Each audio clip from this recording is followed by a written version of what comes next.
Good evening. कैसे हो बच्चों? क्या हाल चाल?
हम्म।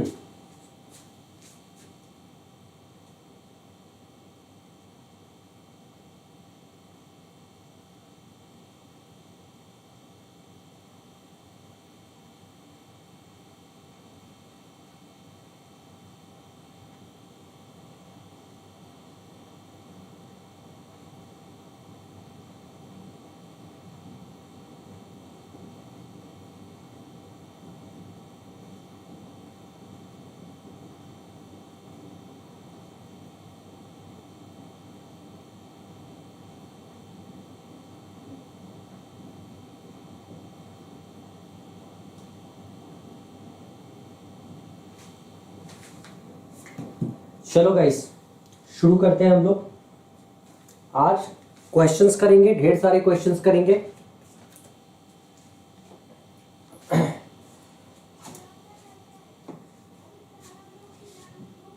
और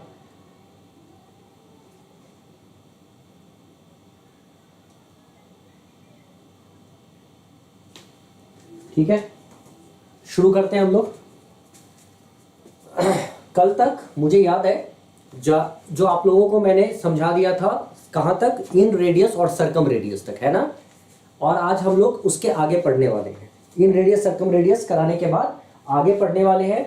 और आज बहुत ज़्यादा कुछ नहीं, जो बहुत इंपॉर्टेंट बातें हैं, बेसिक इंपॉर्टेंट बातें हैं, हम लोग वो करते हुए पहले क्वेश्चंस करेंगे और फिर थोड़ा एंटर करेंगे, है ना। तो सबसे पहले हम लोग यहाँ जो अभी करने वाले हैं वो ये कुछ रिजल्ट्स हम लोग ट्रायंगल में देखेंगे, किस तरह के रिजल्ट्स हमारे लिए इंपॉर्टेंट हो है। तो हम उन रिजल्ट्स पे फोकस करते हैं, जिस तरह के रिजल्ट्स हमारे लिए काफी इंपॉर्टेंट है उन रिजल्ट्स को देखते हैं। और उन रिजल्ट्स के इस्तेमाल को भी हम करेंगे यहाँ पे, मतलब इस क्वेश्चंस को सॉल्व करने में उसका इस्तेमाल करेंगे। सबसे पहले सम यूजफुल रिजल्ट्स।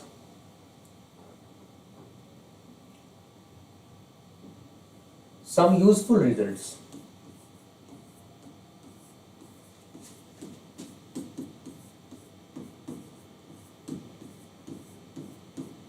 ठीक है, सम यूजफुल रिजल्ट्स। पहला, वॉइस नहीं आ रहा है?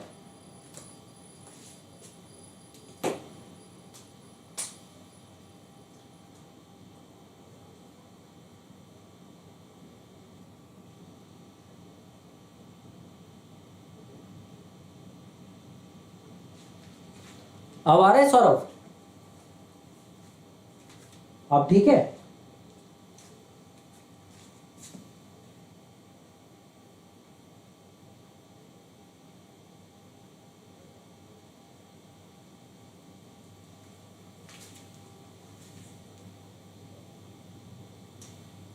आई होप अब तो सही रहा होगा।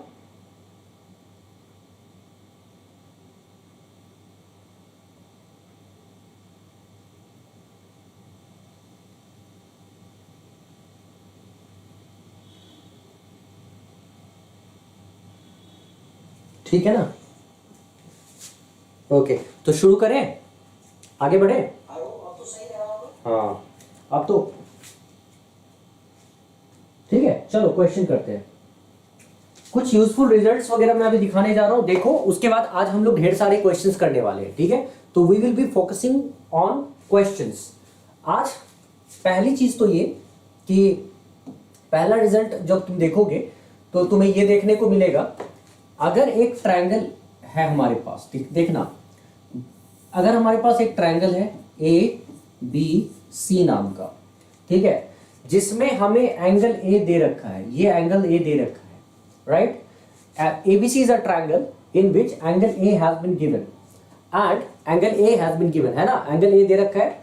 और ये जो एंगल B देख रहे हो ना बेटा, ये एंगल B और C का इंटरनल बाइसेक्टर है। क्या है? Internal bisector. इंटरनल बाइसेक्टर का मतलब हुआ कि ये और ये आधा आधा में बट गया और ये आधा आधा में बट गया, ठीक है। इंटरनल बाइसेक्टर का मतलब ये एंगल्स हाफ हाफ में बट गया, ठीक है। तो ये दोनों इंटरनल बाइसेक्टर मिलता है इस पॉइंट O पे, है ना, इस पॉइंट O पे। तो ऐसे केस में ये जो एंगल है ना BOC, ये क्या होगा? इस केस में ये एंगल BOC क्या होगा? तो कुछ ये रिजल्ट्स को एकदम ध्यान से देख लो, सुन लो, समझ लो और इसको इस्तेमाल करेंगे हम लोग, ठीक है। ABC इज अ ट्रायंगल जहां पे ये B और ये C इंटरनल बाइसेक्टर्स हैं, एंगल A दिया हुआ है और हमसे पूछा जा रहा है कि ये एंगल क्या होगा। तो एक तो मैं समझा देता हूं, सिखा देता हूं, ठीक है। उसके बाद मैं फटाफट लिखूंगा क्योंकि ये खुद अपने आप में एक क्वेश्चन है, राइट, है ना। तो इसको, इस क्वेश्चन को सॉल्व कर लेते हैं ताकि आइडिया रहे हम लोग इस तरह के क्वेश्चंस को कैसे कर सकते हैं।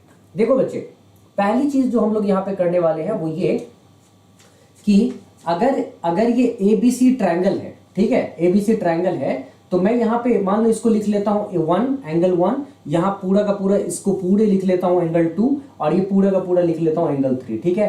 तो इससे क्या हुआ? इससे एक बात तो समझ में आ गई, angle 1 plus angle 2 plus angle 3 मिलके 180 डिग्री हुआ। कैसे हुआ? एंगल सम प्रॉपर्टी से। तीनों मिलके 180 डिग्री हुआ एंगल सम प्रॉपर्टी से। ध्यान रखना इस बात को, ठीक है। हाँ सौरभ, ये एकदम सही लिखा बच्चे, बहुत बढ़िया, सही लिखा। अभी कुछ प्रॉपर्टी दिखाऊंगा, मजेदार प्रॉपर्टी होगा, उसके बाद सवाल करेंगे। और सवाल आज ना जम के सवाल करना, बहुत मजा आने वाला है, ठीक है। एग्जाम्स के क्वेश्चंस आएंगे। तो अगर एंगल 1 एंगल 2 एंगल 3 अगर 180 डिग्री के बराबर होता है, ये बात तो हमें समझ आ गई। दूसरी चीज बताओ मुझे कि ये जो देख रहे हो ना, ये इंटरनल बाइसेक्टर है। तो इंटरनल बाइसेक्टर का मतलब ये वाला जो एंगल है, ये वाला एंगल, ये हाफ एंगल 1, ये हाफ एंगल 1, ठीक है, हाफ एंगल 1 प्लस एंगल 1 नहीं, ये हाफ एंगल 2, माय मिस्टेक, ये half angle 2 plus half angle, ये वाला भी आधा करोगे तो हाफ एंगल 3, ठीक है, प्लस और ये वाला जो एंगल करोगे ना BOC, एंगल BOC, ये तीनों मिलके ये भी 180 डिग्री होगा, ठीक है, ये भी 180 डिग्री होगा। तो तुम एक चीज नोटिस करोगे, इनफैक्ट अगर मैं यहां पे लिखना चाहूं तो हाफ, इसको ABC में भी अगर कंसीडर, अगर मैं इसको ABC ही कंसीडर करके लिखूं तो तुम्हें ज्यादा अच्छे से समझ में आएगा। मैं एक काम करता हूं, ये 1 2 3 छोड़ के ABCD ही लिख देता हूं, ज्यादा तुम्हारे लिए आसान हो जाएगा, ठीक है। चलो अब देखो, अगर ये ABC का सम था यहाँ पे 180 डिग्री, हाफ एंगल B का और हाफ एंगल C और एंगल BOC, ये तीनों, ये भी तो ट्रायंगल है ना, ट्रायंगल है, इनका 180 डिग्री, इसका मतलब ये 1 और ये 2, ठीक। तो इन दोनों को मैं इक्वेट करूंगा, तो इक्वेशन इक्वेट करने के बाद मैं क्या देख रहा हूं, angle A plus angle B plus angle C बराबर है half angle B, half angle B, half angle C और एंगल BOC के, ठीक है, ये बराबर है। ये हमें समझ में आ रहा है। अब हम क्या देख रहे हैं कि अगर ये चीज अगर समझ में आ जाता है हमको, है ना, तो मैं इसको एक क्लियरली, या तो मैं ऐसे लिखूं तो भी चलेगा, और अगर ऐसे नहीं लिखना चाहता हूं तो मैं यूं डायरेक्ट भी लिख सकता हूं, और नहीं तो मैं क्या कर सकता हूं, एक चीज जो यही की यही सॉल्व कर देगा इसको, कि मैं अगर चाहता हूं, मान लो ये देखो, ये एंगल B और एंगल C है, ठीक है, ये एंगल B और C, एंगल B और C को अगर मैं ऐसे लिख लूं, एंगल B और एंगल C को, तो ये हो जाता है बेटा 180 degree, 80 degree minus angle A, ठीक है।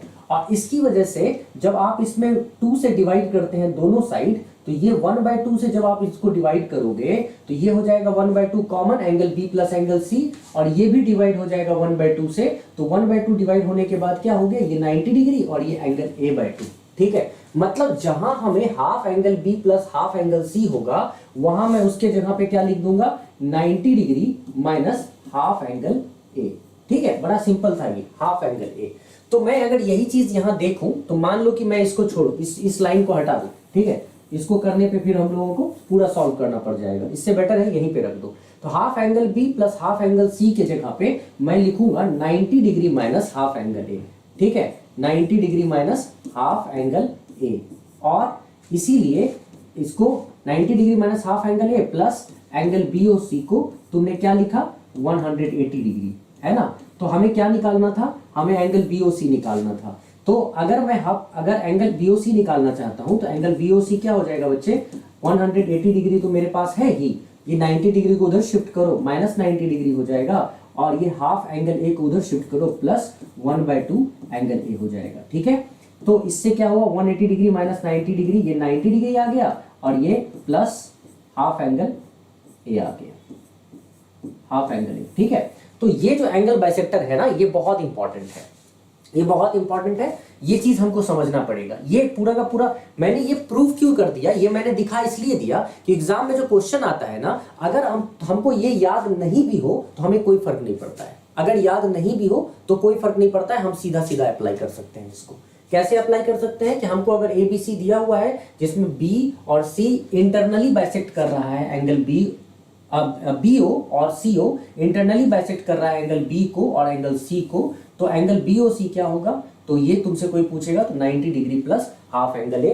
कैसे आया वो हमने प्रूफ कर लिया। ठीक है, अच्छा तो अब इस यूजफुल रिजल्ट्स को अगर मैं देखूं, ठीक है, तो अब मैं किसी को प्रूव नहीं करने जा रहा हूं, मैं अब सीधा सीधा लिखने जा रहा हूं सब यूजफुल रिजल्ट्स में। ठीक है, सीधा सीधा लिखने जा रहा हूं, उसके बाद हम लोग सवाल करना शुरू कर देंगे। ठीक है, जो सारे रिजल्ट्स हैं, तो पहला जो रिजल्ट तुमने देखा, ठीक है, शॉर्टकट में याद कर लो कि अगर ट्रायंगल होगा एक एस एबीसी नाम का, ठीक है, एबीसी नाम का, और उसको किसी इंटरनल बाइसेक्टर ने बीओ और सीओ नाम का इंटरनल बाइसेक्टर अगर उसके एंगल को बाइसेक्ट कर रहा होगा, तो ऑफ कोर्स एंगल बीओसी अगर तुमसे पूछा जाएगा तो BOC will be definitely 90 degree plus half angle ए। ये तो प्रूव हो गया। ठीक है, चलो दूसरे में अगला रिजल्ट, ये पहला रिजल्ट क्लियर।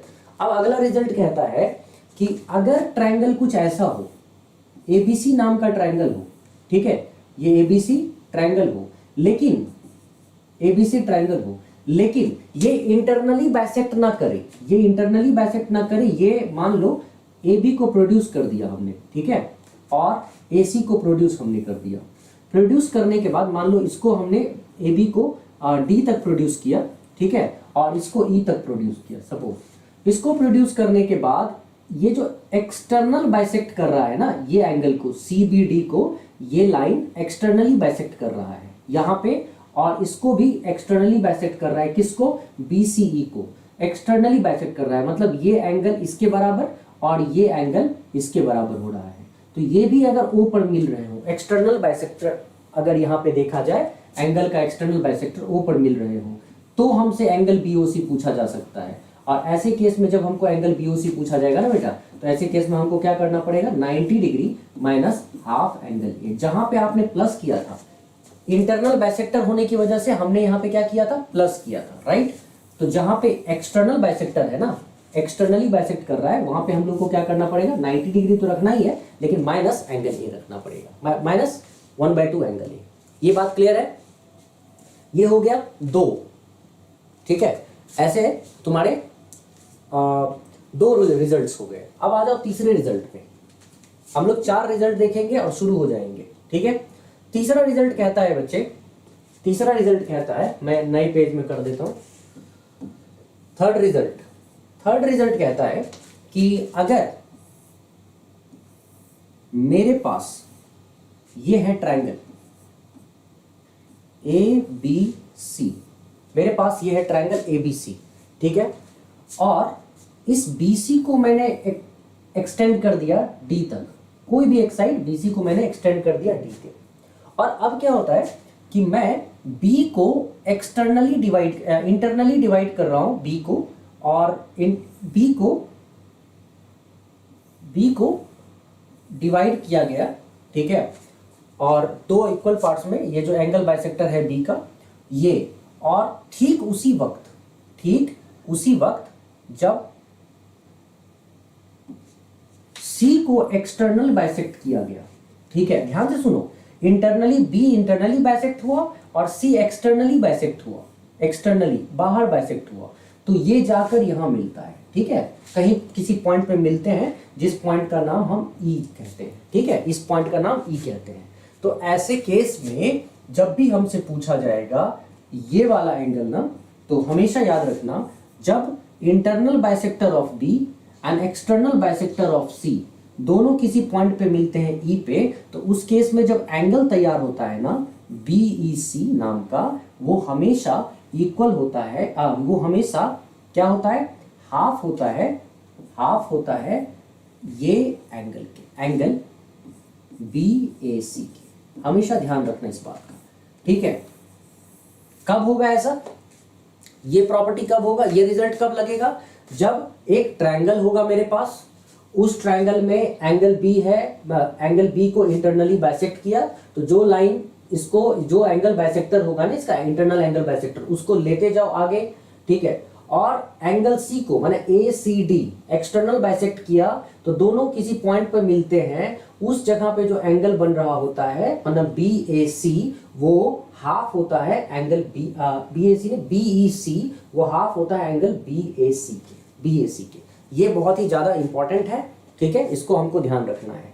और एक और अगला रिजल्ट, एक एक करके रिजल्ट सारे पढ़ा दूंगा, ठीक है, पहले एक देख लो फिर आगे देखना, मतलब क्वेश्चन शुरू करेंगे फिर धीरे धीरे रिजल्ट्स और थ्योरम्स, ये सारी चीजें हम लोग एक एक करके करते चले जाएंगे, ठीक है।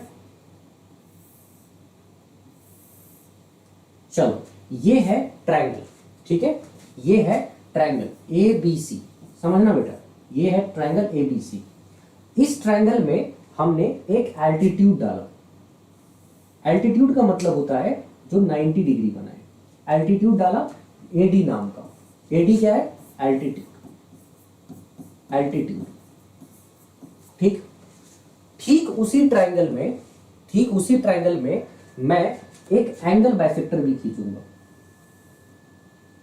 मान लो ये लाइन, ठीक है, थोड़ा साफ सुथरा बना दे,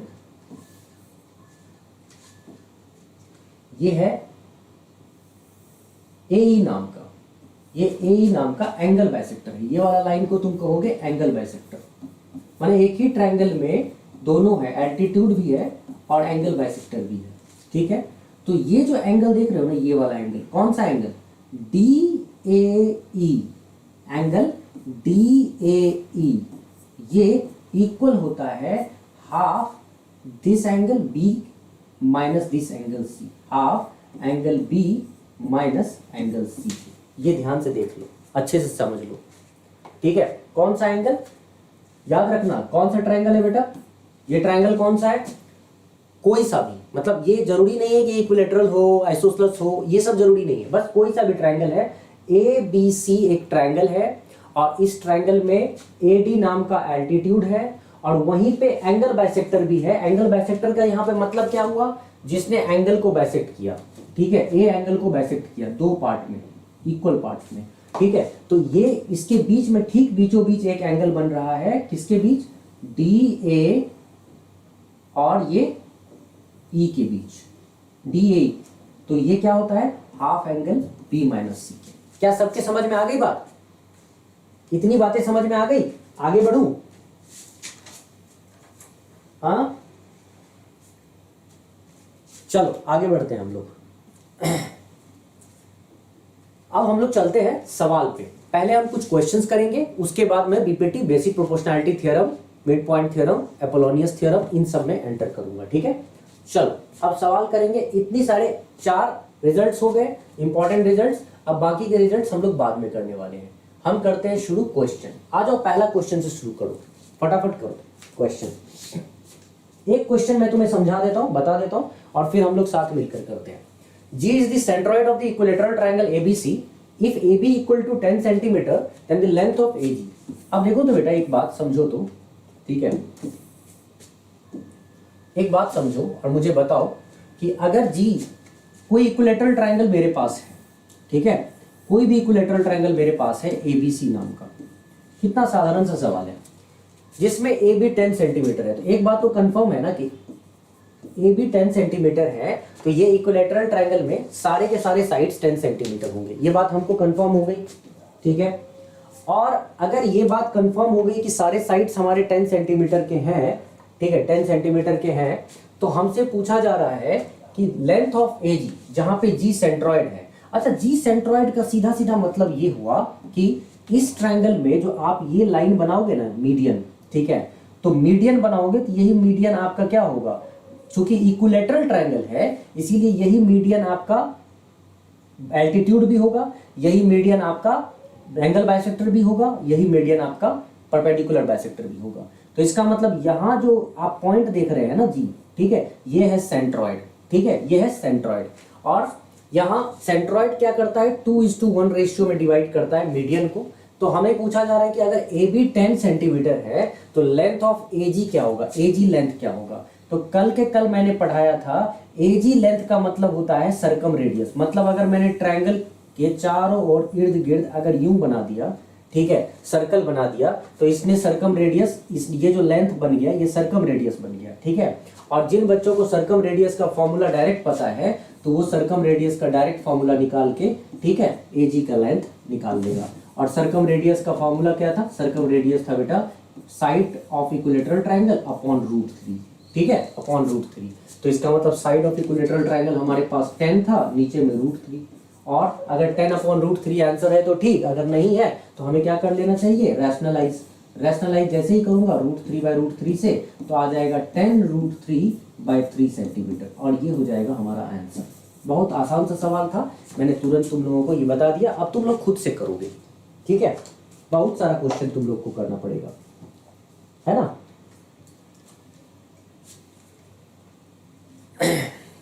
जितने भी बच्चे हैं सभी को मैंने बोल दिया है, कल 5 अगस्त से टेस्ट शुरू हो रहा है, ठीक है, मॉक टेस्ट CDS का। जिन बच्चों जो सीरियस हैं CDS एग्जाम को लेकर, वैसे तो मुझे बहुत कम बच्चे दिख रहे हैं मेरे ग्रुप में सीरियस, लेकिन ठीक है, जो सीरियस हैं वो मॉक टेस्ट के लिए तैयार हो जाओ, ठीक है। चलो अगले सवाल पर लेकर चल रहा हूं मैं, आ जाओ। इस सवाल को करके दिखाओ, एकदम जल्दी जल्दी करके दिखाओ, टाइम हमारे पास नहीं है ना।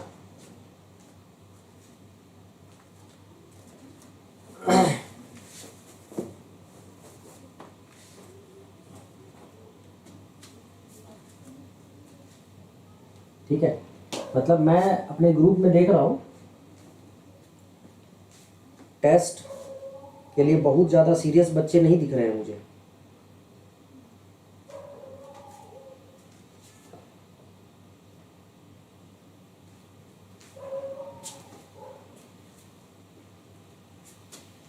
क्या आ गया आंसर, जल्दी करो बेटा, जल्दी करोगे तो फटाफट करो। अजीम, स्वयं, सौरभ,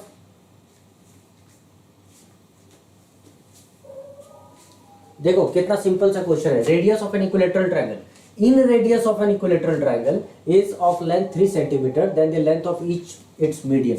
वही बात हो गई ना, इन रेडियस क्या मतलब हो गया भाई, इक्विलेटरल ट्रायंगल है उसमें एक सर्कल बना दो, सर्कल बनाओगे तो ये इन रेडियस कहलाया, है ना। और चूंकि इक्विलेटरल ट्रायंगल है ABC, इसका इन रेडियस हमको दिया गया है कितना, 3 सेंटीमीटर।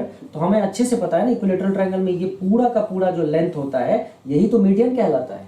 तो यहां से यहां तक ये जो मीडियन है वो 2:1 रेशियो में डिवाइड होता है। तो अगर ये 3 सेंटीमीटर माना ये AGD, मान लो G से D इन रेडियस अगर कहलाया, ठीक है, तो तुम्हें ये चीज तो समझ में आ ही रहा होगा अच्छे से कि ये अगर 2 यूनिट है तो नीचे वाला 1 यूनिट है, और यहाँ इन रेडियस 1 यूनिट के बराबर है जो कि 3 सेंटीमीटर है। तो 1 यूनिट अगर 3 सेंटीमीटर के बराबर हुआ तो ये पूरा का पूरा AD कितना हो गया, 3 यूनिट, है ना। तो 3 × 3 9 सेंटीमीटर, काम खत्म हो गया तुम्हारा। इससे ज्यादा भी टाइम थोड़ी लगता है, ठीक है। आगे बढ़ते हैं हम लोग, नेक्स्ट क्वेश्चन पे चलते हैं, ठीक है। चलो आगे बढ़ो। चलो थर्ड क्वेश्चन करके दिखाओ। धीरे धीरे क्वेश्चन अच्छे होते जाएंगे, क्वेश्चन का लेवल बढ़ जाएगा, मजा आने लगेगा तुम लोगों को।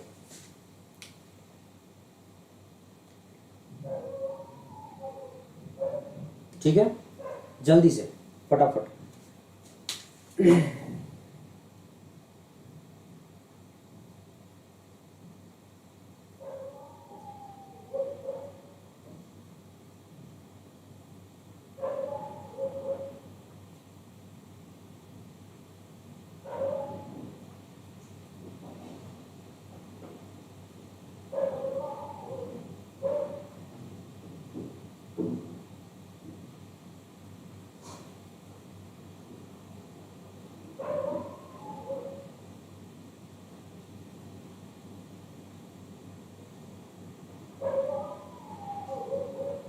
आ गया?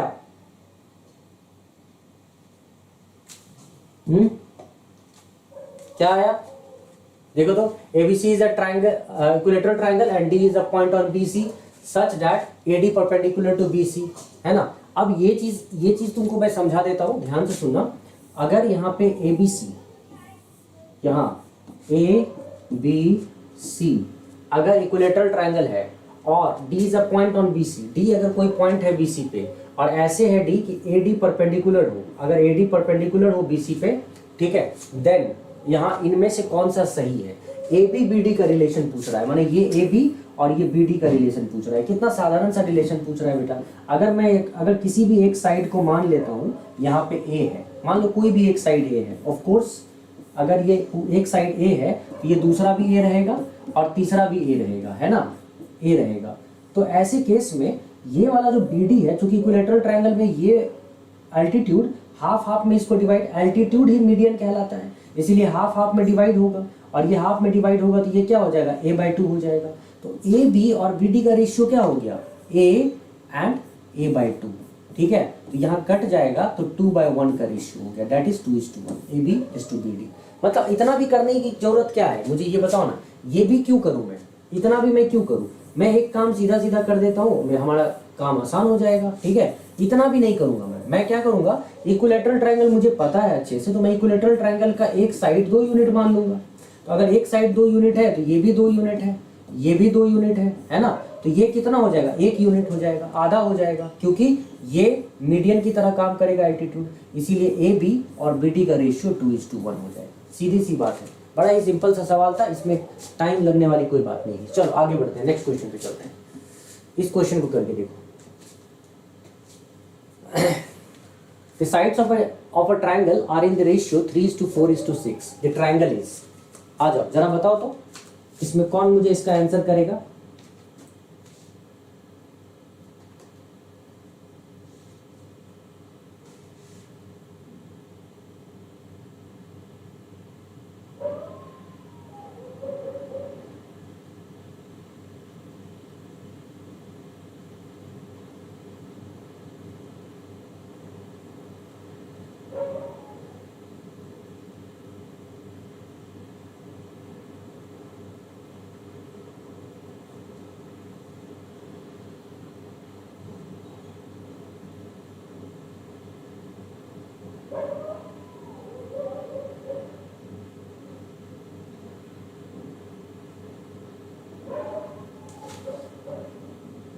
आ गया?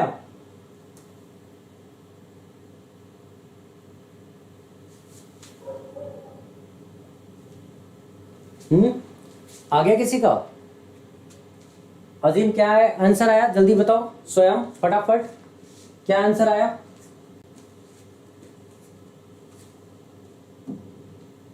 नहीं सुनो, the sides of a triangle are in the ratio 3:4:6, the triangle is, हाँ अभी तुमको याद होगा पिछले पहले, इसीलिए मैं ये सब क्वेश्चंस करवाता हूँ, ये सब थियोरी करवाता हूँ, तो करना चाहिए। मैंने तुम्हें एक चीज सिखाया था, ठीक है, कि कोई भी ट्रायंगल अगर इंटीरियर एंगल के आधार पे, साइड्स के आधार पे तुमको देखना है कि ये ट्रायंगल एक्यूट है, ऑब्ट्यूज है, या फिर राइट एंगल ट्रायंगल है, तो उसको कैसे देखोगे। अगर ये A साइड है, ये B साइड है और ये C साइड है, तो ये कैसे देखोगे। मैंने समझाया था तुमको कि A² + B² अगर लेस देन C² हो तो ये हो जाएगा ऑब्ट्यूज, ठीक है, ऑब्ट्यूज। और अगर A square plus B square equal to C square हो तो ये हो जाएगा क्या, राइट एंगल, राइट ट्रायंगल, ठीक है। और अगर A square plus B square greater than C square हो तो ये क्या हो जाएगा, acute angle triangle, acute triangle, ठीक है। तो एक्यूट एंगल ट्रायंगल, तो कहने का मतलब अगर मैं यहाँ पे चेक करूँ तो मैं यहाँ पे सबका स्क्वायर कर देता हूँ, 3 का स्क्वायर कर देता हूँ, 4 का स्क्वायर कर देता हूँ और 6 का स्क्वायर कर देता हूँ, ठीक है। स्क्वायरिंग करने पे मुझे यहाँ पे मिलता है 9, यहाँ पे मिलता है 16, ठीक है। और यहाँ पे क्या आ रहा है 36, तो 9 और 16 और तीसरा आ रहा है 36। तो मैं क्या देख रहा हूँ, दो साइड का जो सम है ना 25, वो तीसरे साइड से छोटा आ रहा है, ठीक है। और दो साइड का सम तीसरे साइड से छोटा एक ही केस में आता है और वो है ऑब्ट्यूज एंगल ट्रायंगल की केस में। सो हमारा आंसर क्या होगा, सी हमारा करेक्ट आंसर होगा, ठीक है। समझ में आ रही है बात तो हाँ करना, नहीं समझ में आ रही है तो आगे बढ़ जाएंगे हम लोग, ठीक है। ये हमारा आंसर होगा ऑब्ट्यूज एंगल ट्रायंगल, ठीक है। हम लोग चलते हैं नेक्स्ट क्वेश्चन पे, फटाफट आगे बढ़ते हैं, ठीक है। चलो नेक्स्ट क्वेश्चन पे आ जाओ, ठीक है। इस क्वेश्चन को देखो, taking any three of the line segments of length 2 centimeter, 3 centimeter and 5 centimeter and 6 centimeter, the number of triangles that can be formed। अगर यहाँ पे 2 सेंटीमीटर का लाइन है, 3 सेंटीमीटर का है, 5 सेंटीमीटर का है, 6 सेंटीमीटर का है, ठीक है, तो कितने ट्रायंगल्स तुम फॉर्म कर सकते हो, how many triangles can be formed, how many triangles can you form, right. कितने ट्रायंगल्स तुम फॉर्म कर दोगे।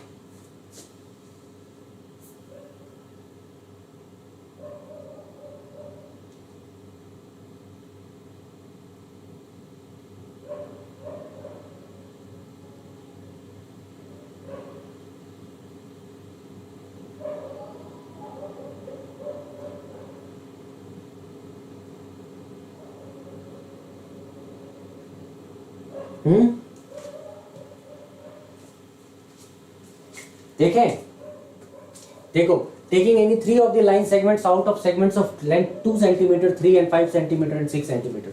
सबसे पहले तो ये कि कितने हैं, 2 सेंटीमीटर, 3 सेंटीमीटर, 5 सेंटीमीटर और 6 सेंटीमीटर। याद रखना एक चीज, हम पहले भी डिस्कस कर चुके हैं, ट्रायंगल फॉर्मेशन के लिए जब आपको ट्रायंगल फॉर्म करना होता है तो आप क्या देखते हैं, दो साइड्स का सम हमेशा तीसरे साइड से क्या होगा, बड़ा होना चाहिए। ट्रायंगल फॉर्मेशन का नियम होता है कि दो साइड्स का सम तीसरे साइड से बड़ा होना चाहिए, और दूसरा क्या नियम होता है कि दो साइड का डिफरेंस तीसरे साइड से छोटा होना चाहिए। अगर मैं इन चीजों को यूज करता हूं यहाँ पे, तो एक बताओ तो, यहाँ यूज करने के बाद यहाँ पे 2 और 3 मिलके होता है 5 के बराबर, ठीक है, 2 और 3 मिलकर 5 के बराबर होता है।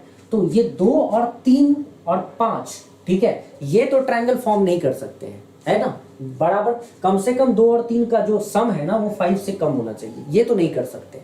अच्छा, उसके बाद हम क्या देख रहे हैं कि 2 और 3 को अगर हम जोड़ेंगे 5 आता है और ये होता है 6, तो मतलब 2 और 3 मिलकर 5 आता है और ये साइड 6 है, तो मतलब दो साइड का जो सम है वो तीसरे साइड 6 से कम आ रहा है।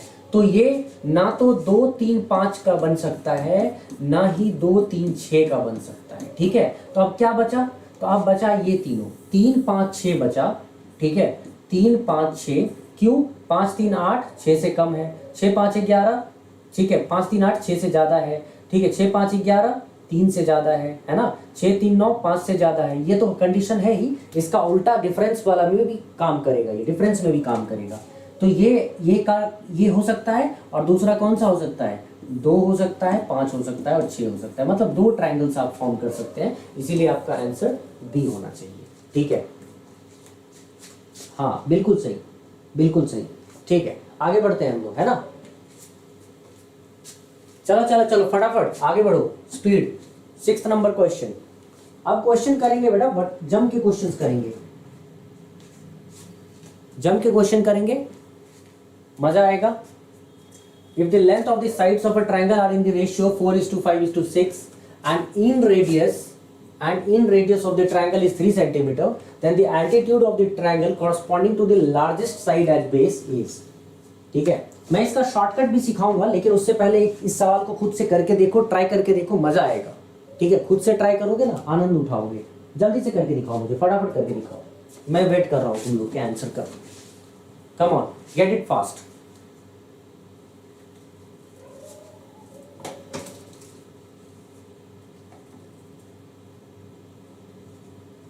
ठीक है, if the length of the sides of a triangle are in the ratio 4:5:6 and the in radius of the triangle is 3 centimeter, then the altitude of the triangle corresponding to the largest side at base is, ना एक triangle है, ठीक है, जिसका length, जिसके sides का length 4, 5 और 6 के रेशियो में है, और उस ट्रायंगल का इन रेडियस है 3 सेंटीमीटर, तो उस ट्रायंगल का एल्टीट्यूड क्या होगा जब एल्टीट्यूड उसके लार्जेस्ट बेस पे पड़ रहा होगा, तो सबसे बड़े बेस पे एल्टीट्यूड पड़ रहा होगा, तो उस समय एल्टीट्यूड क्या होगा। 236 वाला क्या, 236 बिल्कुल नहीं हो सकता है, 2 3 मिलके 5 होता है, 5 6 से कम है, तो कभी भी दो ट्रायंगल, दो साइड्स का सम तीसरे से कम नहीं हो सकता है। आया ये आंसर? चलो अब ध्यान से देखो और समझो, इस क्वेश्चन को देखो और समझो। Length of the sides of a triangle are in ratio 4:5:6। मान लो अगर मैं थोड़ी देर के लिए ऐसे ही मान लो 4x 5x और 6x साइड होता, मान लो कि मैंने एक साइड इसको 6x कर दिया, ठीक है, इसको मैंने कर दिया 4x और इसको कर दिया मैंने 5x, मान लो, ठीक। और हमको बोला जा रहा है कि इन रेडियस 3 सेंटीमीटर है। इन रेडियस 3 सेंटीमीटर का मतलब हुआ कि एक यहाँ पे पॉइंट ऐसा है जो यहाँ से यहाँ तक 3 सेंटीमीटर का है, ठीक है, जो यहाँ से यहाँ तक 3 सेंटीमीटर का है, ठीक है, और जो यहाँ से यहाँ तक भी 3 सेंटीमीटर का है ना। ऐसा क्यों? क्योंकि अगर आप यहाँ पे सर्कल बनाओगे तो ये सर्कल सबको इस तरह से कनेक्ट कर लेगा, ठीक है, ऐसा है ना, तभी तो ये इन रेडियस है ना, ये O मान लो, ठीक है, तो ये A हो, O A B C डाल दो, सबसे बड़ा साइड इसको मान लो 6x को, ठीक है, मान क्या लो है ही। अब सुनो और अच्छे से समझना, हमसे पूछा जा रहा है कि ये एल्टीट्यूड, जो एल्टीट्यूड पढ़ने वाला है ना, length of the sides of the triangle are in the ratio 4:5:x, 4:5:6 and the in radius of the triangle is 3 centimeter, then the altitude of the triangle corresponding to the largest side at base। एक बात बताओ, मैं एक काम करता हूँ, मैं इसको कनेक्ट कर देता हूँ, तो मुझे एक ट्रायंगल मिला BOC नाम का, ये ट्रायंगल, ठीक। फिर मैं क्या करता हूँ, इसको कनेक्ट कर देता हूँ, मुझे एक ट्रायंगल मिला कौन सा, BOA या फिर AOB नाम का, ठीक है, ये कनेक्ट हो गया। तो और फिर यहां भी एक ट्रायंगल बना AOC नाम का, ठीक है। अब मुझे निकालना है पूरा का पूरा एरिया ऑफ ट्रायंगल ABC, ठीक है। अब मुझे एक बात बताओ, मैं यहां लिख रहा हूं, मैं अगर एरिया ऑफ ट्रायंगल ABC निकालना चाहूंगा, तो एरिया ऑफ ट्रायंगल ABC को कहीं मैं ऐसे लिख सकता हूं, मतलब अगर मैं एरिया ऑफ ट्रायंगल ABC निकालना चाहूं, तो क्या मैं एरिया ऑफ ट्रायंगल ABC को ऐसे निकाल सकता हूं, area of triangle AOB, area of triangle AOB plus area of triangle AOC, area of triangle AOC plus area of triangle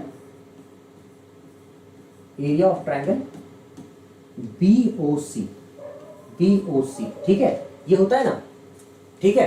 अच्छा, अब मैं अगर area of triangle ABC direct निकालता, मान लो कि मैं area of triangle ABC direct निकाल रहा हूं, ठीक है, तो अगर मैं area of triangle ABC direct निकालता हूं, तो मैं इसको बेस मान के, लार्जेस्ट साइड को अगर मैं बेस मान लूं, इस लार्जेस्ट साइड को मैं बेस मान लूं, तो इसका बेस क्या है, 6x है, और इसके ऊपर एल्टीट्यूड अगर कुछ भी पड़ रहा हो, मान लो ये एल्टीट्यूड है, AD नाम का कोई एल्टीट्यूड इस पे पड़ा, ठीक है, AD नाम का कोई एल्टीट्यूड है। अच्छा, ये पूरा एल्टीट्यूड, इसका मतलब ये नहीं कि ये यहां से यहां तक सेम है, ये मान के नहीं चलेंगे हम लोग, ठीक है।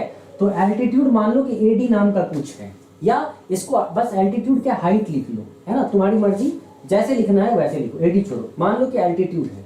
तो तो अगर मैं एरिया ऑफ ट्राइंगल एबीसी निकालूंगा तो एरिया ऑफ ट्राइंगल एबीसी को मैं ऐसे लिख सकता हूँ half into 6x into H मतलब ये वाला ट्राइंगल का हाइट, ठीक है। और ये इक्वल किसके है बेटा, एरिया ऑफ ट्राइंगल एओबी के, एओबी में हाफ इंटू बेस क्या है AB का 4x इंटू हाइट क्या है यहां से यहां तक 3 सेंटीमीटर इन रेडियस, ठीक है, plus area of triangle AOC half into base क्या है 5x और हाइट यहां से यहां 3 सेंटीमीटर, 5x इंटू 3 प्लस ए BOC में क्या है, ये B क्या है, BC क्या है 6x हाफ इंटू 6x और यहाँ पे हाइट क्या है इन रेडियस 3। अब मैंने क्या देखा कि ये भी एरिया ऑफ ट्राइंगल ABC और ये भी एरिया ऑफ ट्राइंगल ABC, ठीक है।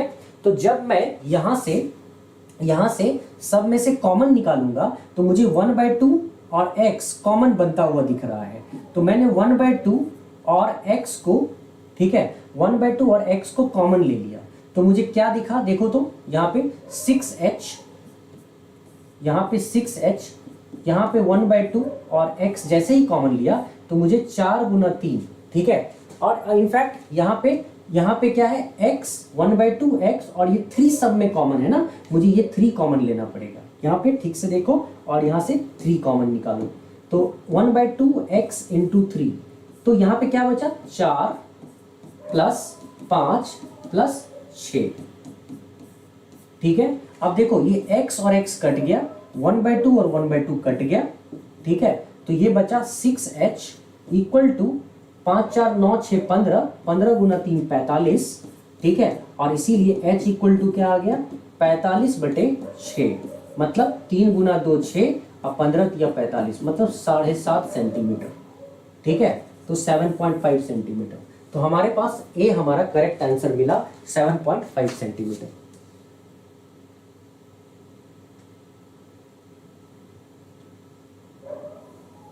हॉल स्टडी, अभी सीयूईटी की क्लास आने में टाइम लगेगा बेटा, अभी इतनी जल्दी सीयूईटी की क्लास नहीं, सीडीएस का एग्जाम, अभी तो सीयूईटी का पेपर हो रहा है, अब तो नेक्स्ट ईयर के लिए ही होगा ना।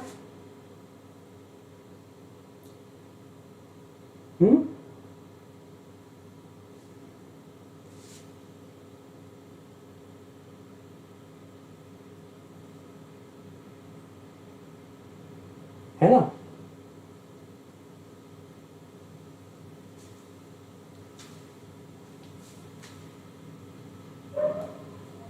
ठीक है। तो 7.5। अब जैसे कई बच्चे कहते हैं, अभी कई बच्चे कह रहे हैं कि सर इसका शॉर्टकट बता दोगे क्या, ठीक है। शॉर्टकट क्या होगा, तो हाँ बिल्कुल शॉर्टकट हम बता देंगे, है ना।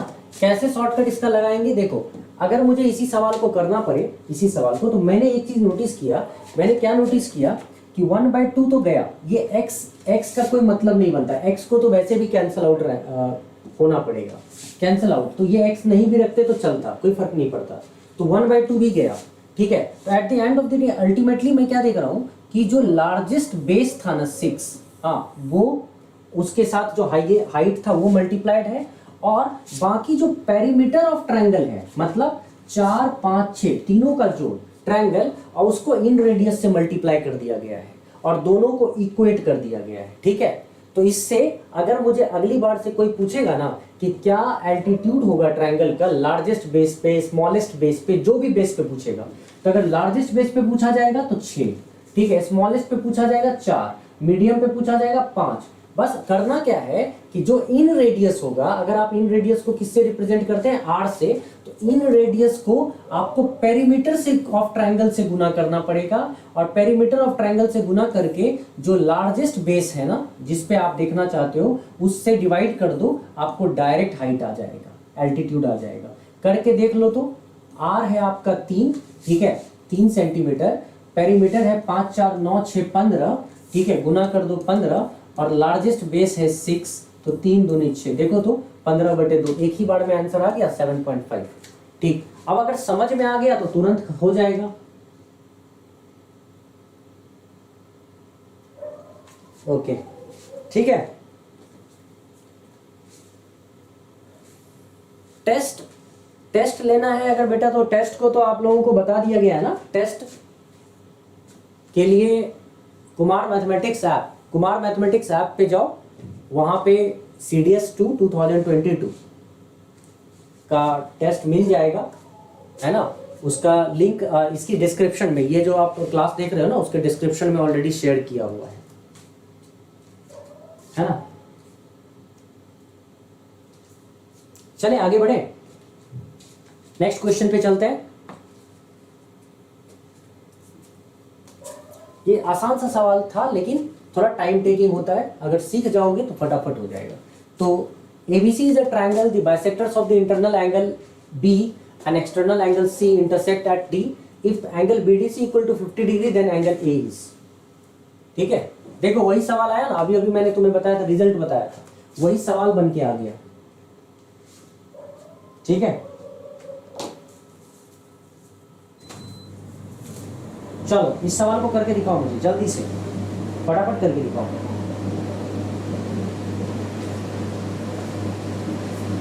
जल्दी से करके दिखाओ। ABC is a triangle, the bisectors of the internal angle B and external angle C intersect at D. If angle BDC equal to 50 degree, then angle A is equal to what? क्या आया?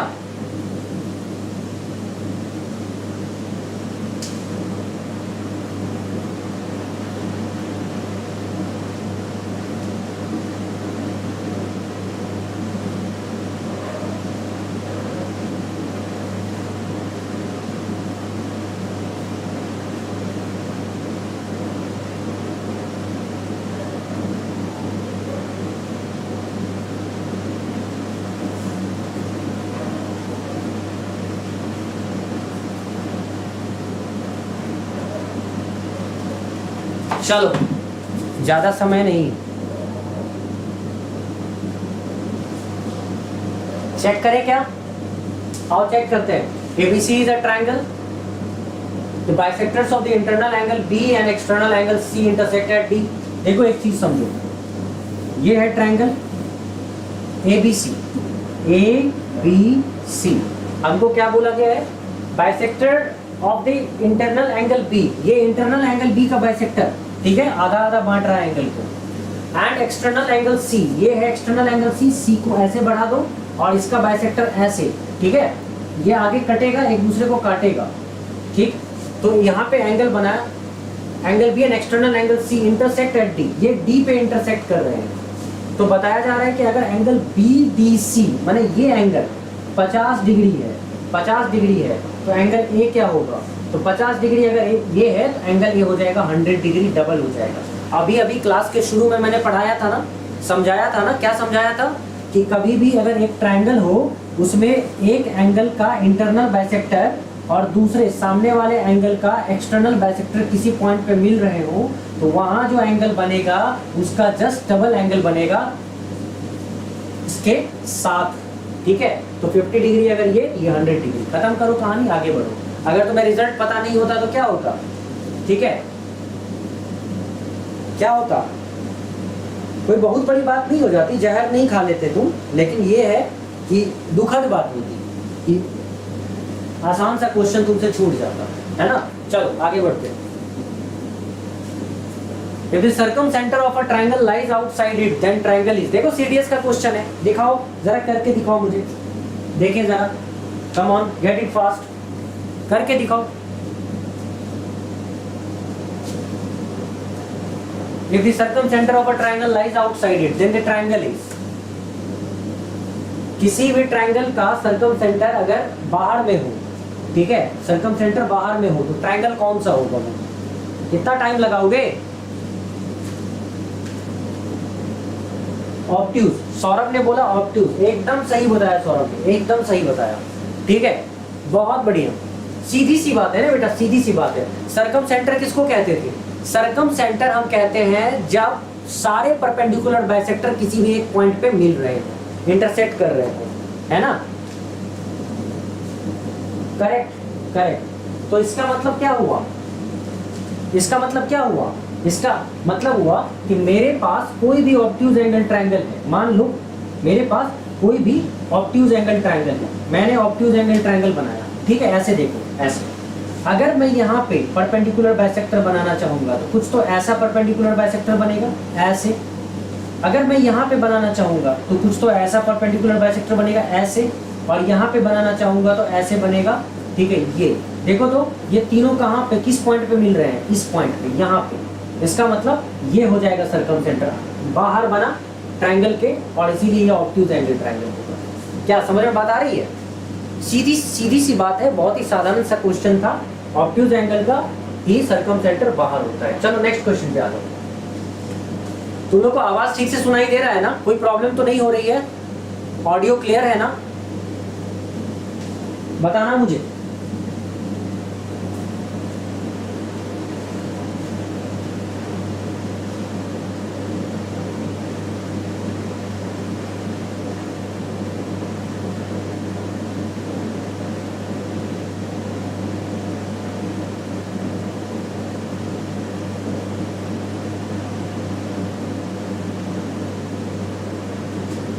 चलो फटाफट बताओ तो।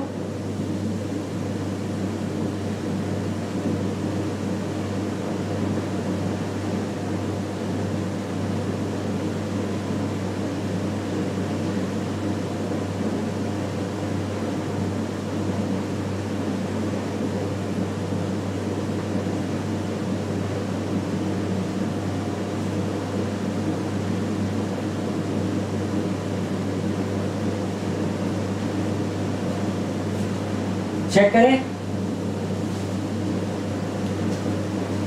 ABC, AD is the internal bisector of angle A meeting the side BC at D. If BC equal to 5, BC नहीं, ये BD होगा, इसको BD करो, BD equal to 5 centimetre and BC equal to 7.5, तो AB और AC क्या होगा? ये एक थ्योरम है बेटा, ये एक थ्योरम है, ठीक है। मैं तुम्हें ये थ्योरम पहले समझा देता हूँ, उससे तुम्हारा काम आसान हो जाएगा। एक थ्योरम है, एक एक करके अब थ्योरम को सीखते चले जाएंगे हम लोग। ये थ्योरम कहता है कि हमारे पास अगर ABC नाम का ट्रायंगल है, ठीक है, इसको कहते हैं angle bisector theorem, angle bisector theorem, ठीक है। लेकिन एंगल बाइसेक्टर थ्योरम में भी कौन सा? Internal angle bisector theorem. ये हमेशा याद रखना, इंटरनल में लिख रहा हूं मैं, साइड में लिख देता हूं इंटरनल एंगल बाइसेक्टर थ्योरम, ठीक है। तो अगर एंगल बाइसेक्टर थ्योरम में क्या है कि अगर तुम्हारे पास ABC एक ट्रायंगल है और यहाँ पे AD नाम का एंगल बाइसेक्टर है, जो इसको दो डिफरेंट पार्ट्स में डिवाइड करता है। किसको? एंगल A को, एंगल BAC को दो इक्वल पार्ट्स में डिवाइड करता है, ठीक है। तो ऐसे केस में क्या होता है कि अगर आप BD और DC का जो रेशियो होता है, वही रेशियो आपको AB और AC का होगा। BD और DC का जो रेशियो होता है, वही रेशियो आपको AB और AC का होगा। ये इंटरनल बाइसेक्टर थ्योरम है, ठीक है। अब इसी थ्योरम का इस्तेमाल करके अब तुम चलोगे अगर, तो देखो तो इस सवाल को हम इस थ्योरम के माध्यम से कर सकते हैं कि नहीं। AD is the internal bisector of angle A। सवाल हमारा देखो क्या है, ABC है, A, B और C है हमारे पास, ठीक है। तो ऐसे केस में अगर AD नाम का हमारे पास एंगल बाइसेक्टर है, internal bisector of angle A है, AD हमारा internal bisector of angle A है। BC पूरा का पूरा 7.5 सेंटीमीटर है, 7.5 सेंटीमीटर, ठीक। और BD हमारा 5 सेंटीमीटर है। अगर BD 5 है बच्चे, तो 7.5 माइनस 5 क्या हो जाएगा? ये 2.5 सेंटीमीटर हो जाएगा। तो BD बाई DC कितना है? BD by DC equal to क्या हो जाएगा? AB by AC, AB by AC equal to क्या हो जाएगा? BD 5, DC 2.5। क्या ये सब लिखने की जरूरत है? 2:1 रेशियो, ये सब क्या लिखने की जरूरत है किसी बच्चे को? सीधा सीधा देखेगा, ये 5 है, ये 2.5 है, मतलब 2 और 1 का रेशियो है, इसका मतलब ये भी 2 और 1 का रेशियो। हो गई बात खत्म, ठीक है। हाँ बहुत बढ़िया सौरभ।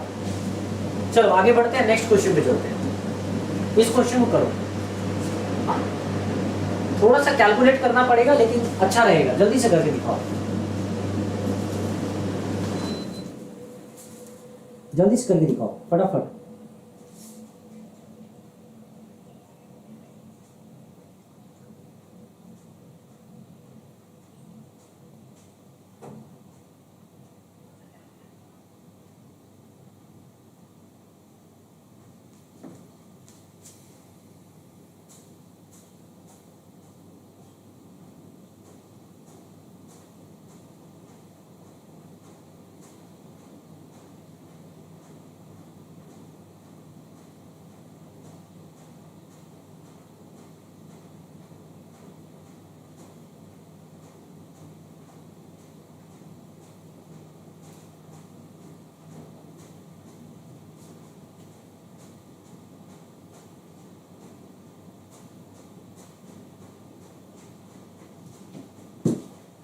क्या आ गया,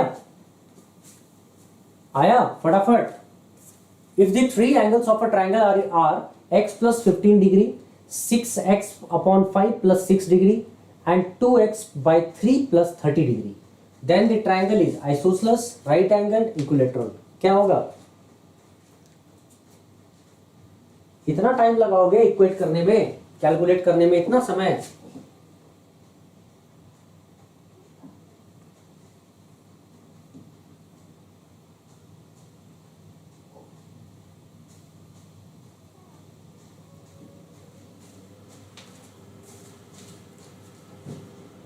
चलो ध्यान से देखो, थ्री एंगल्स ऑफ ट्राइंगल है, इसका मतलब ये तीनों एंगल का सम हो जाएगा 180 डिग्री, राइट?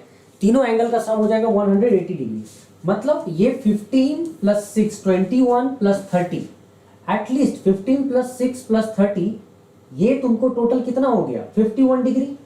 तो ये पूरे सम में ये आ जाएगा x प्लस 6x अपॉन 5, एक तरफ मैंने लिख दिया x plus 6x upon 5 plus 2x upon 3 और एक तरफ 51 डिग्री इक्वल टू हो गया तुम्हारा 180।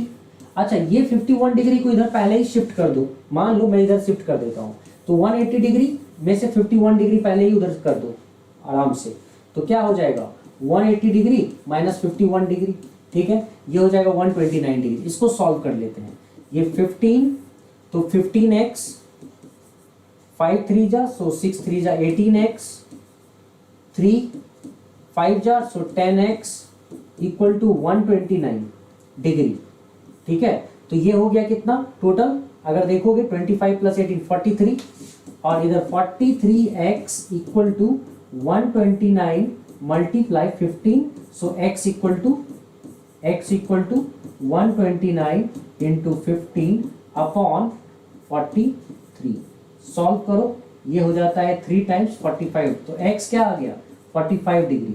अगर x 45, यही देखो सॉल्यूशन तुमको फास्ट करना है, सॉल्यूशन तुम्हें फास्ट करना है एग्जाम में एकदम धड़ाधड़, ठीक है। x 45 डिग्री, तो यहाँ पे एकदम सौरभ बिल्कुल सही कह रहे हो, 45 डिग्री और 15 डिग्री, ये तुमको 60 डिग्री दिखा, ठीक है। एक बात बताओ, जैसे ही 60 डिग्री दिखा ना, ठीक है, तो मतलब इतना ज्यादा वो मत करो, टाइम वेस्ट मत करो, ठीक है। एक एंगल 60 डिग्री दिखा ना तो मैक्सिमम चांस है इक्विलैटरल ट्रायंगल ही आएगा, नहीं तो 90 डिग्री आता है। ऐसे ही क्वेश्चन को सेट किया जाता है। फिर भी अगर तुमको लगता है कि नहीं सर गलत हो गए, तो जब धड़ाधड़ चेक कर लो यहाँ पे। अगर ये 45 है तो यहाँ 6 इंटू 45 रखने पर 5 नमा 45, 54 और 6 60, मैंने दो एंगल 60 डिग्री हो गया। बस तीसरे को रख दो यहाँ पे, 2 गुना 45 करने पर 3, 15 तिया 45, 15 तिया 45, 15 दूनी क्या 30, 30 60, लो सारे के सारे हो गए 60 डिग्री, 60 डिग्री और 60 डिग्री, है ना। तो तीनों 60 डिग्री, अब तो इक्विलैटरल ट्रायंगल बोल सकते हैं। तो हमारा इक्विलैटरल ट्रायंगल हमको मिल गया, है ना। बहुत टाइम नहीं हम लोगों को यहाँ पे वेस्ट करना है, जल्दी जल्दी में इक्वेट करना है, कैलकुलेट करना है और भागना है यहाँ से आगे अगले सवाल पे, ठीक है। चलो बेटा अगले सवाल पे चलते हैं, नेक्स्ट क्वेश्चन पे हम लोग चलेंगे। क्वेश्चन नंबर 11 पे आ जाओ। ये बड़ा ही अच्छा सवाल है, अगर कोई बच्चा जानता है तो करेगा, नहीं जानता है तो क्या होगा, नहीं कर पाएगा, ठीक है, नहीं कर पाएगा।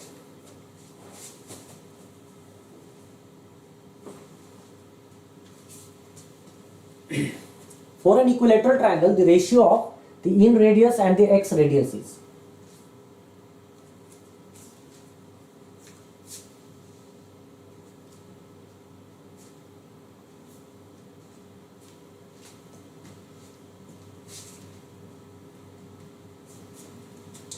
For an equilateral triangle, the ratio of the in radius and x radius is 1:2, 1:√2, 1:3, 1:√3.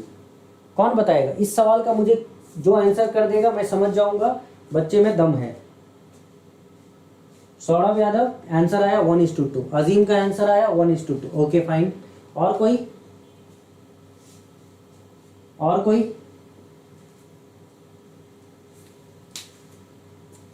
One is to two. बहुत सारे बच्चे का 1:2, राइट।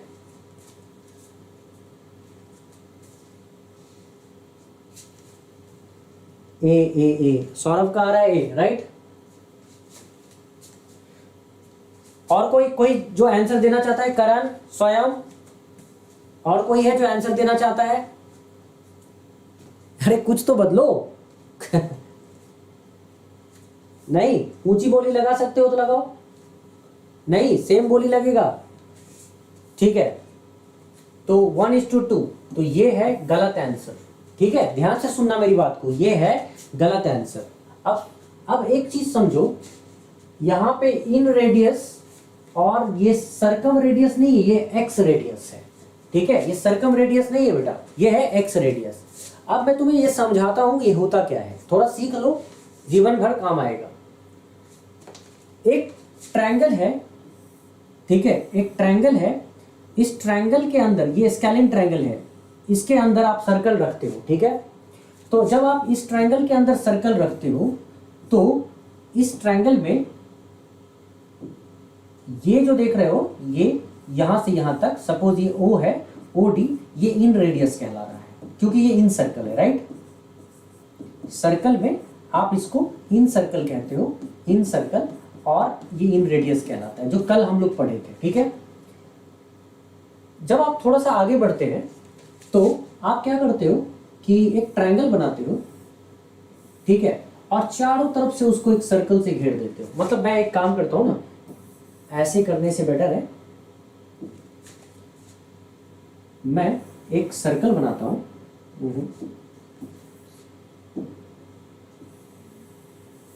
मैं एक सर्कल बनाता हूं और उसके अंदर ट्रायंगल डालूंगा, तो इससे क्या पता चल रहा है कि एक सर्कल ने ट्रायंगल को घेर रखा है, ठीक है। तो अगर इस केस में आपको याद होगा कि जब हम लोग ABC लिखते थे तो यहां से यहां तक, यहां से ये अगर सेंटर हुआ करता था, ठीक है, तो यहां से यहां तक के लेंथ को आप कहते थे यहां OA को सरकम रेडियस। क्यों? सरकम रेडियस, ठीक है। और इसको इस सर्कल को आप कहते थे सरकम सर्कल, ठीक। अब सवाल उठता है कि जब एक्स रेडियस आया, एक्स रेडियस किसको कहते हैं? तो एक्स सर्कल को, पहले तो एक्स सर्कल आप समझिए, फिर आप एक्स रेडियस समझेंगे। आप एक्स सर्कल पहले समझो। देखो, एक सर्कल मैं पहले ही बना लेता हूं, ठीक है। यह है सर्कल, मेरा एक ट्रायंगल ऐसा है, ये है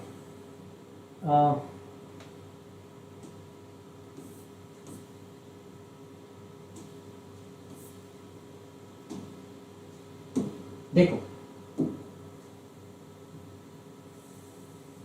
एक लाइन है ऐसे, ये है ट्रायंगल, ये है ABC, ABC नाम का ट्रायंगल, ठीक है। ये है ABC नाम का ट्रायंगल।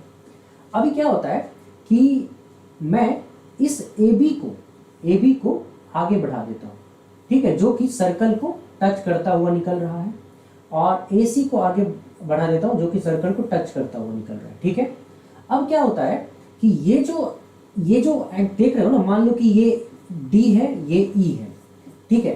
तो ये जो देख रहे हो ना AB, यहां पे ये सर्कल और ये सर्कल, ठीक है, बाहर में तीनों पॉइंट पे, तीनों इसके आगे बढ़ा देने पर, इस ट्रायंगल को आगे बढ़ा देने पर, ट्रायंगल के साइड को, इस ट्रायंगल के साइड को आगे बढ़ा देने पर, और इस बेस को टच करता हुआ सर्कल का जो सेंटर होगा ना, ठीक है, इसको पहले हम लोग कहेंगे एक्स सर्कल, इसको कहा जाता है एक्स सर्कल, और इसी सर्कल का जो सेंटर होता है ना, इसको हम कहेंगे एक्स सेंटर, ठीक है। और एक्स सेंटर का जो यहाँ पे रेडियस बनेगा ना, ठीक है, उसको हम लोग कहेंगे एक्स रेडियस।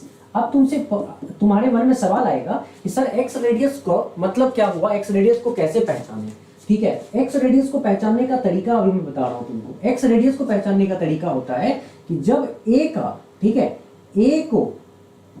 ए का एंगल बाइसेक्टर, ठीक है, बी का एक्सटर्नल एंगल बाइसेक्टर और सी का एक्सटर्नल एंगल बाइसेक्टर सभी यहां पे, ठीक है, कनेक्ट कर रहा हो, सभी यहां पे कनेक्ट कर रहा हो एक पॉइंट पे। कौन सा? सामने वाले वर्टेक्स से आता हुआ एंगल बाइसेक्टर, साथ ही साथ बाकी जो दो बचे हुए हैं बी और सी, उसका एक्सटर्नल एंगल बाइसेक्टर जहां पे जाके एक दूसरे को ज्वाइन कर, एक दूसरे को इंटरसेक्ट कर रहे हैं, मीट कर रहे हैं, इसको हम लोग, इस पॉइंट को हम लोग कहते हैं एक्स सेंटर। ठीक है, एक्स सेंटर। ठीक है, और एक्स सेंटर अगर इसको कहते हैं तो आप समझ में आ ही गया होगा कि इसमें ये क्या हो गया, ये यहां से यहां तक का जो डिस्टेंस है, यहां से कह रहा हूं सॉरी, यहां से यहां तक का जो डिस्टेंस है, ठीक है, ये क्या हो जाएगा, ये हो जाएगा एक्स रेडियस, ये होगा एक्स रेडियस। या फिर तुम यहां से यहां तक के डिस्टेंस को कह सकते हो एक्स रेडियस। बात समझ में आ रही है, हाँ कि ना? तो अब मैं तुम्हें एक्स रेडियस का एक फॉर्मूला समझा रहा हूं। क्या तुम लोग के समझ में एक्स रेडियस आ गया? अगर एक्स रेडियस समझ में आ गया तो तुम फिर अच्छे से समझ जाओगे बाकी चीजों को। ठीक है,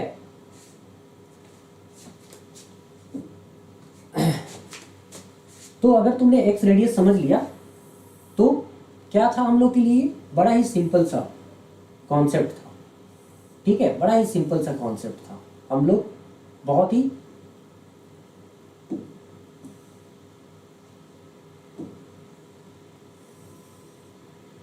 तत्काल ऐसे कर दिया। ठीक है, अब हमने जैसे ही इसको आगे बढ़ाया और इसको आगे बढ़ाया तो ये टच करता हुआ निकला। तो ये जो सेंटर आया ना, ये सेंटर, इसको एक्स सेंटर हमने कहा। मतलब ये इस जगह पे देखोगे तो इसका एंगल ए बी सी का जो ए से आता हुआ बी और सी, इसका जो एंगल बाइसेक्टर है यहाँ मीट करेगा। तो एक्स रेडियस का फॉर्मूला होता है। ठीक है, जैसे आपको इन रेडियस का फॉर्मूला होता है ना, उसी तरह एक्स रेडियस का फॉर्मूला होता है। समझना मेरी बातों को ठीक से।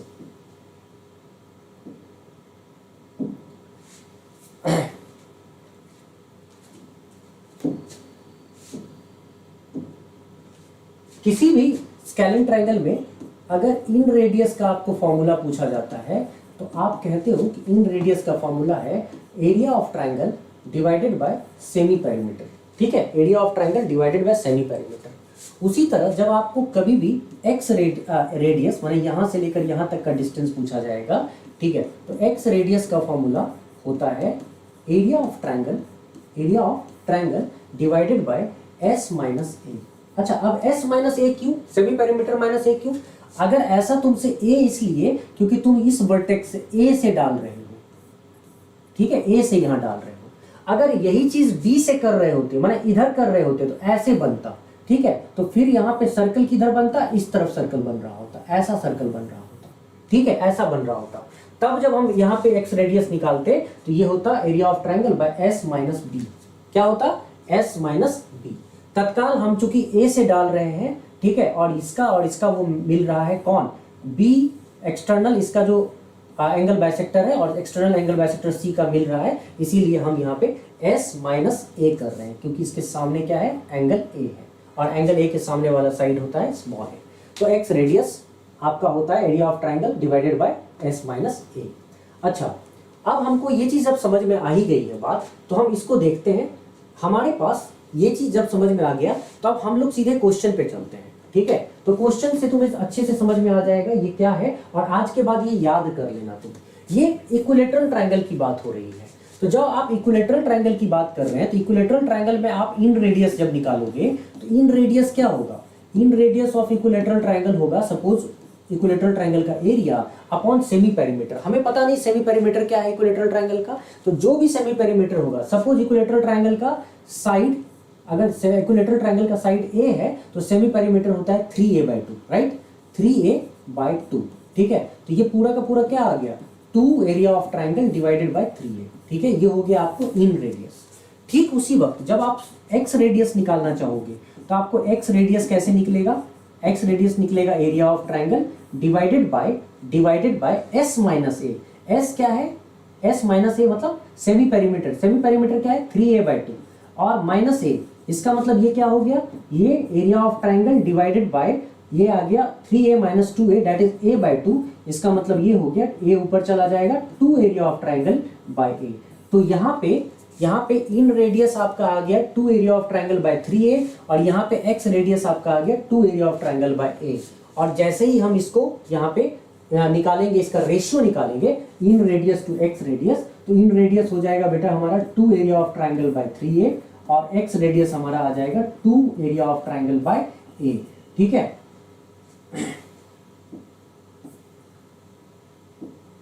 To area of triangle by A. तो ये 2 एरिया ऑफ ट्राइंगल कट गया, ए और ए कट गया और ये क्या बचा 1/3। 1/3 का मतलब हो गया 1:3। आप समझ में बात आई कि हमारा आंसर क्या होगा 1:3। मैक्सिमम बच्चे यहाँ पे गलतियां करते हैं, मैक्सिमम बच्चे गलतियां करते हैं। बोलो क्लियर हुआ कि नहीं हुआ? अब हमेशा के लिए याद रहेगा।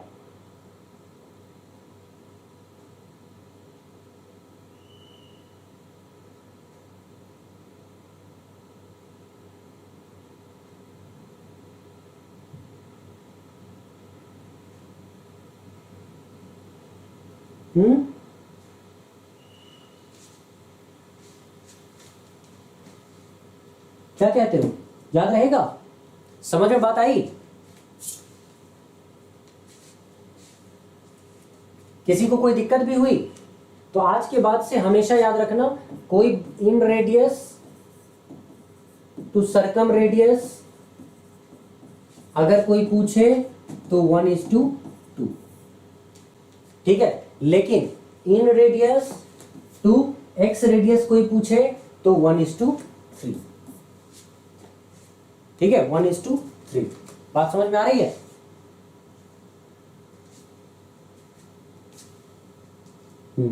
ठीक है, तो अब एक काम करते हैं, बस ये चीज आज के लिए अब यही रखेंगे, कल हम इसके आगे प्रैक्टिस करेंगे। अभी बहुत कुछ प्रैक्टिस करने को है, धीरे धीरे क्वेश्चन का लेवल बढ़ेगा, है ना। बस अभी फिलहाल तुम लोगों को मैं इतना बता देता हूं कि लास्ट डे, अगर तुम कल से 5 अगस्त से तुम्हारा मॉक टेस्ट चालू है, 5 अगस्त 2022 से, ठीक है। फुल मॉक टेस्ट जिसका लिंक डिस्क्रिप्शन में दिया हुआ है। फुल मॉक टेस्ट किसका है भाई? CDS 2022 के बच्चों के लिए, ठीक है। फुल लेंथ मॉक टेस्ट शुरू हो रहा है, ठीक। इसका लिंक डिस्क्रिप्शन में है, लिंक डिस्क्रिप्शन में है। तो जो बच्चे टेस्ट देना चाहते हैं वो जाकर आज के आज इनरोल कर ले। ये प्लानर के अकॉर्डिंग चलेगा, ये टेस्ट प्लानर के अकॉर्डिंग चलेगा, है ना। तो जाके आज के आज इनरोल कर लो, कल से ये शुरू हो रहा है। और ये मॉक टेस्ट बहुत इंपॉर्टेंट है अगर अपने स्कोर को इम्प्रूव करना चाहते हो तो। कंटिन्यूसली अगर इम्प्रूव करना चाहते हो, you should be very clearly concern about this. और इसको ध्यान से देखो, अगर कोई ऑफलाइन के लिए भी करना चाहता है, ठीक है, तो उसके डेडलाइन को मैं बढ़ा दूंगा तुम तक पहुंचने का, ठीक है, ऑफलाइन का। लेकिन फिर भी जाकर तुम्हें इसी लिंक पर जाना है और इनरोल करना है। ये डिस्क्रिप्शन में लिंक होगा, जाओ। मॉक टेस्ट इस नाम से होगा, CDS 2022 फुल मॉक टेस्ट के नाम से होगा। 5 अगस्त से शुरू होने का लिंक होगा, जाओ लिंक पे क्लिक करो और इनरोल कर लो, ठीक है। सारा का सारा डिटेल है, ऑलरेडी मैं तुम्हें बता चुका हूं। इसमें प्लानिंग के अनुसार होता है। ये